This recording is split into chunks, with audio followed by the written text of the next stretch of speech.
शंभवे गुरुवे नमः। शंभवे गुरुवे नमः। शंभवे गुरुवे नमः। समस्त गुरु बहनों और गुरु भाइयों के चरणों में मेरा प्रणाम। ब्रह्मांड में व्याप्त समस्त शक्तियों को मेरा प्रणाम। माँ भवानी और भगवान शिव जो हम सबके गुरु हैं उनको मेरा प्रणाम। प्रस्तुत है पुस्तक आओ चलें शिव की ओर, पृष्ठ संख्या 86। गुरुरित्याख्या लोक विद्या साक्षाद्री शांकरी जगत त्याज्ञा नमस्तस्ये दयाराद्राय निरंतरम। अमृतानुभव। जगत गुरु शब्द की विवेचना से स्पष्ट है कि जगत का कोई भी व्यक्ति महादेव का शिष्य हो सकता है। व्यक्ति व्यक्ति में स्वभाव एवं रुचियों के आधार पर भिन्नता है। बहुत सारे व्यक्ति में आध्यात्मिक आकर्षण का आवेश दिखता है, किंतु वे गृहस्थ आश्रम त्याग पाने की मनस्थिति में नहीं है। गुरु गोरखनाथ के द्वारा प्रतिष्ठित साधना गृहस्थाश्रम को एक सीमा के उपरांत अनुकूल नहीं मानती। राजा जनक स्वयं गृहस्थ थे एवं सिद्ध योगी भी। सदगुरुओं में भी वैचारिक एवं रुचिगत भिन्नता है। महादेव सभी सदगुरुओं के भी गुरु हैं। उनमें वैचारिक एवं स्वभावगत विसंगतियों की संगति है। अघोरेश्वर, कपालेश्वर, योगेश्वर आदि विभिन्न रूपों में सभी साधना पद्धति की वे अंतिम पराकाष्ठा हैं। उमापति होते हुए भी वे निसंगी हैं। गुरु आचार्य होते हैं। पथ प्रदर्शक का आचरण उनके द्वारा प्रतिपादित सिद्धांतों के अनुरूप होना कथनी और करनी में समरूपता लाता है। महादेव गुरु हैं, आचार्येंद्र हैं, अतएव उनका जीवन सामान्य जन की तरह है। वैभव और विलासिता से दूर महादेव साधुता की पहली तथा अंतिम पहचान है। उन्होंने सबके लिए विष पान किया और मृत्यु के प्रतीक सर्पों को अपना आभूषण बनाया। न्यूनतम व्यवस्था में रहकर मनुष्य शिव हो सकता है। जगत गुरु महादेव इसके उदाहरण हैं। आज के परिवेश से परिलक्षित है कि गुरु के द्वारा आचरण से शिष्य को सिखलाने की मान्यता में कमी आई है। साधना पूजा आदि का उद्देश्य जागतिक सुख हो गया है। यह सत्य है कि पूजा अर्चना से जागतिक कष्टों से निवृत्ति पाई जा सकती है, किंतु पूजा तो परमात्मा के प्रति प्यार और समर्पण है। भोग और भक्ति दोनों साधना पूजा से लभ्य हैं। तंत्र कहता है कि सद्गुरु की कृपा के बिना भोग और मोक्ष अभिन्न रूप से नहीं मिलता। महादेव अवधरदानी हैं एवं जगत गुरु के रूप में भोग और मोक्ष अभिन्न रूप से देते हैं। अब आवश्यकता हो आई है कि गुरुओं के गुरु भगवान शंकर का शिष्यत्व स्वीकार किया जाए, उन्हें अपना गुरु होने का भाव दिया जाए।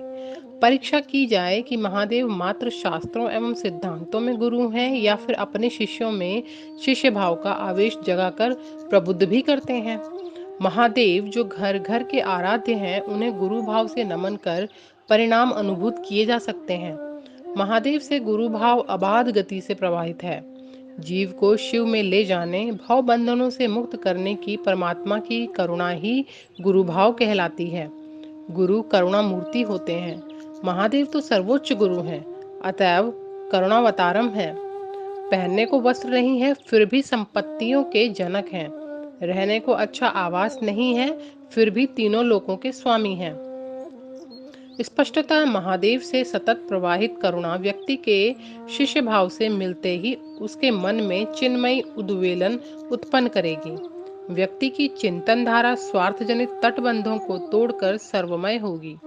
मन का भैरव दैविक, दैहिक और भौतिक कष्टों को त्रिशूल से विदीर्ण करेगा। मनुष्य के सारे भौतिक एवं आधिभौतिक संबंध भाव से ही चरितार्थ होते हैं। भाव चूड़ामणि में उल्लिखित है कि नभावेन देवो यंत्रम मंत्रा फल प्रदा। सृष्टि के मूल में परमात्मा की इच्छा है। इच्छाओं के एक विशेष दिशा में घनीभूत प्रवाह को इच्छा शक्ति या भाव की संज्ञा दी गई है। गुरु शिष्य का संबंध भी भाव के धरातल पर ही आधारित है। मात्र अपने घरों में सदियों से पूजित देवाधिदेव महादेव को शिष्य भाव का अर्पण व्यक्ति को स्वतः शिव भाव से भावित करेगा। यह तो सर्वमान्य है कि महादेव की पूजा कर हम वैभव एवं समृद्धि प्राप्त करते हैं। शिव शिष्य का भाव हमें अतुलनीय शांति देगा। महादेव स्वयं अघोरेश्वर हैं, घोर की परिधि से बाहर परम शांत और विश्व मूर्ति हैं। कोई भी गुरु शरीर की सीमाओं से परे एक भाव सत्ता है। शरीरधारी गुरु का ध्यान भी बंद आंखों से ही होता है और गुरु भाव ही शिष्य को शिव बनाता है। अगस्त्य, दधीची आदि से लेकर मत्स्येंद्र नाथ तक ने महादेव को गुरु मानकर साधुता को सम्मानित किया। आदिकाल से जब देवाधिदेव महादेव से उनके अन्य स्वरूपों की पूजा अर्चना कर हम अपने विघ्नों से त्राण पाते रहे हैं, तो अध्यात्म के इस संक्रांति काल में उनका गुरु स्वरूप निश्चित रूप से अपने शिष्यों को परम ज्ञान देगा ही। स्मरण रखना होगा कि शिव केवल नाम के ही नहीं अपितु काम के गुरु हैं। कामनाएं लौकिक उत्थान की हों अथवा पारलौकिक उत्कर्ष की, शिष्य अपनी इच्छाओं और कामनाओं को लेकर गुरु के निकट जाता है। गुरु का ज्ञान शिष्य के जीवन के उद्देश्य का परिमार्जन कर शुभ्र एवं चिन्मय स्वरूप देता है। शिव का गुरु पद शिष्य को भव बंधनों से मुक्त करता हुआ शिवत्व के सर्वोच्च शिखर पर आरूढ़ करता है, साथ ही साथ जीवन की आवश्यकताओं की पूर्ति भी। आज के लिए इतना ही। आप सभी गुरु भाई और गुरु बहनों के चरणों में मेरा प्रणाम। सबको बहुत बहुत धन्यवाद। आप सबका बहुत आभार। जागा जागा महादेव और जागा द महादेव, जागा जागा महादेव और जागा द महादेव, आदि गुरु महादेव, जगत गुरु महादेव, आदि गुरु महादेव, जगत गुरु महादेव, सब देवों के देव मेरे गुरु महादेव, सब देवों के देव मेरे गुरु महादेव, जागा जागा महादेव और जागा द महादेव, जागा जागा महादेव और जागा द महादेव। शंभवे गुरुवे नमः, शंभवे गुरुवे नमः, शंभवे गुरुवे नमः, शंभवे गुरुवे नमः।